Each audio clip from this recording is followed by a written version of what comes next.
Hello, welcome. I have been living in this off-grid cabin for about 2 years now, and I want to share with you valuable insights and my story about living in this off-grid way. I'll talk to you about the construction of this cabin. I'll talk to you about my philosophy and minimalism, about living in this way. I will talk to you about the electricity I have, the water, the food, the heating, and hopefully this will be useful to you if you're thinking of living in a more minimal way. And I've learned a lot from my bike packing and backpacking, and I've applied a lot of that knowledge to living in this way. So I'm going to put my shades on because we have a lot of bright sun today, which is gorgeous, and my solar panel is probably loving it. Let's begin with the location where I'm based and the seasons. So I'm located on the French side of the Northern Pyrenees. I'm in the Ariège department in southern France. And we have beautiful vistas of the Pyrenees from here. And I live in the woods on a shared bit of land with my family as neighbors and some great hosts of ours that allow many of us to live in these off-grid cabin environments. And it's really beautiful. It's a lovely community. I'm grateful to be a part of it. It took many years to, it's a lot of trial and error, different chemistries going on. The cabin is a kit that you can buy online. So there's a French showcase room where you can actually see these cabins, and they range from 10 square meterage all the way up to 25 square meters, so they can really change in size. I live alone at the moment, so honestly, I could have had a 10 square meterage cabin and it would have been, I think, just fine. But this is 20 square meters, which gives you, the space and room for future possibilities, which is cool. So, you pick what works for you. 20 square meters is a lot for me. I could easily have 10 square meters. This one is 20 square meters. And that affects the price quite a lot. So you can get them down to all the way down to about 1,000 euros, but you can spend as much as you like. You can spend up to 10,000 euros if you want. We picked something that was in the middle range of that. So that's roughly the price range of this cabin. The roof is locally sourced because it's a steel roof up there. And the thickness is a 40 millimeter thickness, so 4.5 centimeters, I believe, right here. And that does improve the insulation a little bit. If you go with like a 2.5 centimeter one, it's really quite thin. So that affects how much heat gets stored in. It's not insulated right now. There is an idea to insulate it and maybe add a wood stove in the future. Right now, we're working with the budget that we have and what I have access to. And I have funded the solar panel, so that's by support of you guys watching these videos. The content online that I make, that supplies a lot of the finances here. Food, electricity, etc. So when it comes to the seasons, we have 4 seasons, obviously, Northern Hemisphere. We get the winter, spring, summer, and the fall. And it really gives a new set of elements, a different challenges to living in this cabin, living more close to nature. Temperature-wise, we can get a maximum of about 40 or 35 degrees Celsius in summertime. And in the winter, the temperatures can drop as low as 5 degrees, like minus 5 degrees Celsius. So that affects the cabin and the wood, how it expands and contracts, and the moisture in the air. It's quite a humid place. We have a lot of rain because we're on the northern face of the mountain, and most of our dwellings and this cabin is facing south orientation, so we collect a lot of sun during the day. Construction-wise, it was pretty simple. We ordered this online. It's a kit that you can buy, and it comes all the way down from the Baltics. It's northern European wood, pine wood, and you basically fit it together like Lego. You can literally see these are the planks that are slotted together, And the whole cabin can go together in about a few weeks. It was put together by my neighbor who is a carpenter. He's a dear friend of mine. He's a great friend. We've done a lot of backpacking together. And they put it together with some volunteers who were staying here. And then long story short, a few months later, I moved in and I've been living in here ever since for the last 2 years. So the cabin sits on a foundation, which is made out of acacia wood, locally sourced wood. They are struts, raising the whole building up to a level. And then there's a decking that extends out around the cabin. And that was all built, custom built towards the cabin, for the cabin. And then slowly over time, we added a lot of things to the cabin. Like we've got these nets on the door and the windows. We've got the solar rig, which I'll explain soon. Electricity and the gutter system, etc. All of these things were added over time. The materials is this pine wood. The decking is made out of pine wood, and below that is acacia wood, which is a naturally growing tree in Ariège. The roof is made out of steel. It's not made out of shingle with bitumen. It's a more long-lasting material using steel plates, and it deflects rain brilliantly. I have been thinking about changing the color of the roof to a more reflective color because it does get very hot in summer. So what is off-grid? Well, off-grid has many different names and many different definitions. I would see it as like a spectrum of colors, right? So you've got many different levels that you can reach, different ideas about off-grid living. For me, I was originally connected to the grid via a cable, electricity. But now I'm not, and I'm using a very simple solar rig that you can purchase on Amazon yourself. It's only 200 euros, highly recommend it. It's for low powered devices like electronics and lights, but it gets you off grid. I power a TV that lasts for 3 hours when we have film nights. I have my smartphone, a small portable monitor. I have my lights, and I also have some batteries. So I charge up a small battery via a panel that I hang up on the front here, which is 15 watts for backpacking. And that just collects little bits of light. And then the other panel sits on the roof. That's a more substantial, robust solar panel. And that sits on top of the roof. And then it's connected with these MC4 connector cables. And then it's a plug and play system, goes straight into a battery that's portable battery called a solar generator. And it's 140 watt hours, but it's rated at 160 watt hours. And it works well, does the job. I'm really happy with it. It's got 3 USB ports on it, one outlet for your AC plug. So I can charge I can power a 5 watt bulb or my laptop or whatever. And it works really well. I get plenty of power. You know, if I need to go with no power for many days in a row, I can, and it does work. It's really pretty decent. If you want more information about that, let me know in the comments and I can make a video going more in depth of the electricity system and how the solar rig works.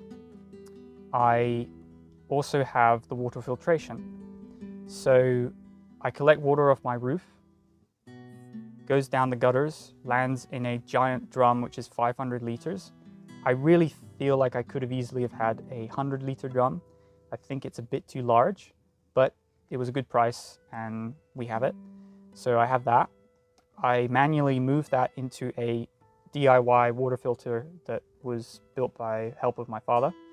And it basically filters through and goes through these ceramic filters. It's really simple. It's literally on the decking, out of frame. And I also have a jerry can, which I used before that. So I would go to a different other source, which we have pretty nearby. We're not that far from the grid.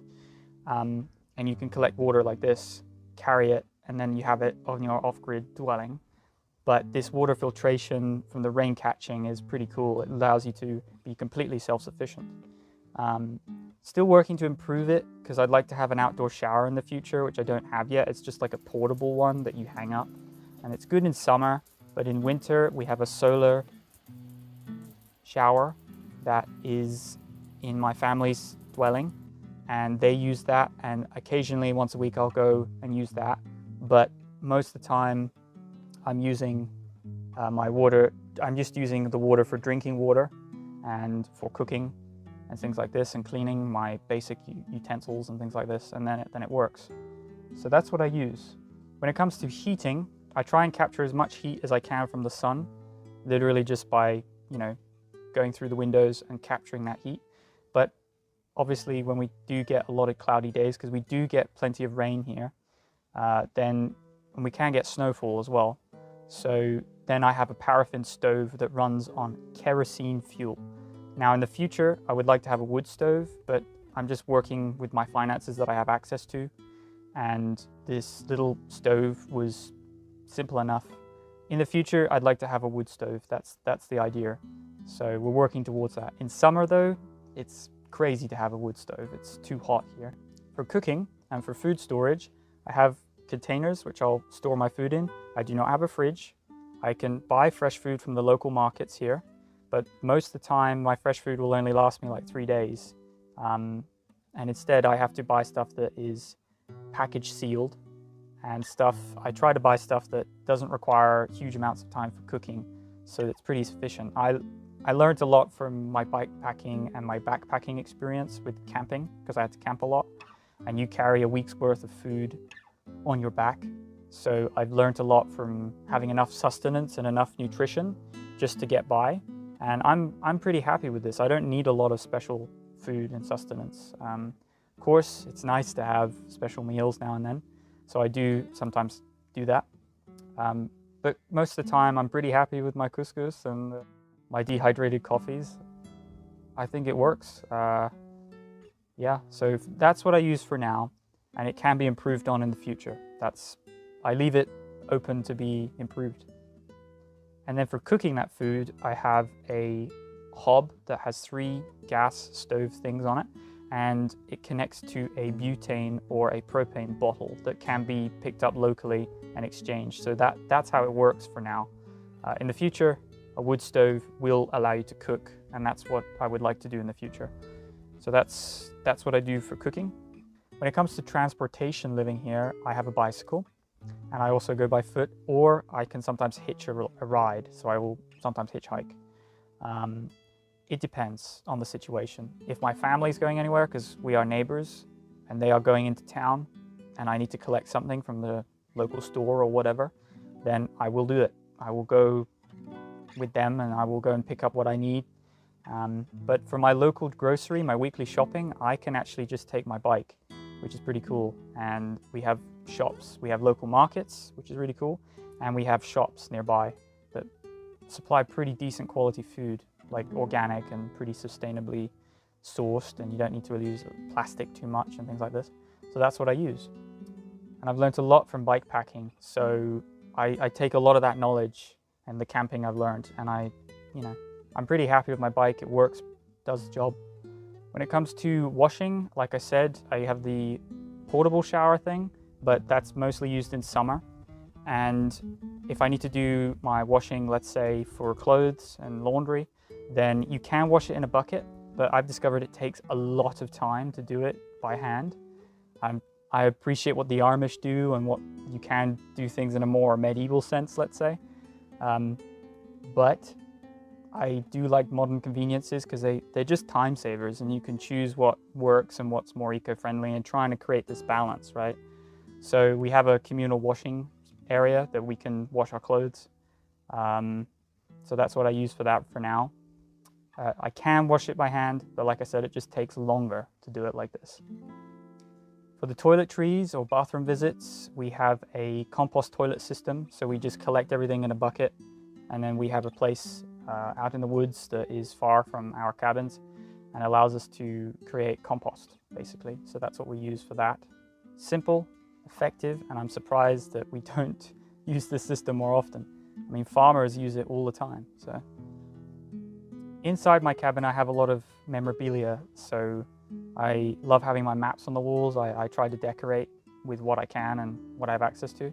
I love maps. I love my pictures. I've printed some books, some photo books of my adventures, and I love bringing them up when I have a guest and showing them what I've been doing, what I've done. And like I said, the map can show you where we are and what the Pyrenees can offer. I've backpacked the whole Pyrenees, so I have a full documentary on that. I've learned a lot from backpacking here in the mountains. And the vistas we've had for the last week are fantastic. The sunsets are beautiful, and the snow is really fantastic. It's really beautiful. I'm really quite grateful to live around here. So my approach with my philosophy here is less is more. So if you've got something that works really well and it ain't broken, why do you need to replace it? So I think this mentality is really important. We shouldn't be too much into consumerism, buying the next thing just because it's slightly better. So I try to use things until they break, or try and take care of them if I can. And I try to buy decent quality equipment when I'm using, for backpacking and camping and for hiking even and cycling. But also just, use things well, treat them well, and they will last you a long time. So this is important. Also, I try to live my life a little bit off the internet as much as possible. That requires having, for example, I love movies. I have a lot downloaded, and that, gets you off the internet. That's the main thing. I study a lot of guitar. I really love music. And for example, do I really need Spotify all the time? I can play my instrument. I love playing guitar. I've always loved classical music, and I'll give you a flavor of that in a minute. Actually, I'll play some, and it's beautiful. You can really be happy with very simple tools, simple equipment. I think we get all caught up in, like I said, consumerism, and there's a lot of ways that we can spend our time. I prefer to really internalize and take an inward approach to my life at the moment. And being independent is really important to me, and self-sufficient as much as possible. Finances, I'm really grateful for people watching the content online and reading it on my website as well. So thank you for watching as well. It's really great. I really appreciate that. And so this is my philosophy. Live more simply, and this is my off-grid cabin. I really appreciate my life here and what I have access to, and future projects that I'd like to work on. But it's about the process, not necessarily the destination these days for me. Like I said, I've done a lot of traveling, and I think right now it's a time to spend time on developing things in your immediate surrounding. How we invest our time and what we choose to invest it on is really important, I think. For example, do you really need to use your computer to write out your documents or your thoughts when you can buy a notepad and write down all that you need in your notes, And I think that a lot of us are forgetting these simple ways of life, really. Do you really need to take the train? Do you really need to take the car? Do you really need to fly from continent to continent all the time? And I've done a lot of cycling around Europe, America, Australia. Very grateful to have had access to those experiences. And I think I've learned that traveling in such a way where you carry everything on your back, and you know how much that weighs, you can feel it, it's like 10, 20, 30 kilos of stuff. And you realize how much energy input that takes and what you need, really. You really boil it down to the essentials, simplicity, And I even think about the long term. Where am I going to be in the next decades, from now? And having a place that you can call home is actually really important. And yeah, this is the phase I'm in at the moment. So hopefully this story, these insights about the cabin and my off-grid setting and my off-grid living is useful. If you have any questions about it, I'm happy to answer them in the comments. Like I said, it supports my way of life, which I really appreciate. And it's simple, but I love it. It's really beautiful. And whenever we get the chance to come together as a community, and whenever we're hosting people, or travelers or whatever, who are on pilgrimage or whatever, I really love that too, to share moments, whether that's with music or hiking, cycling, exploring the local area.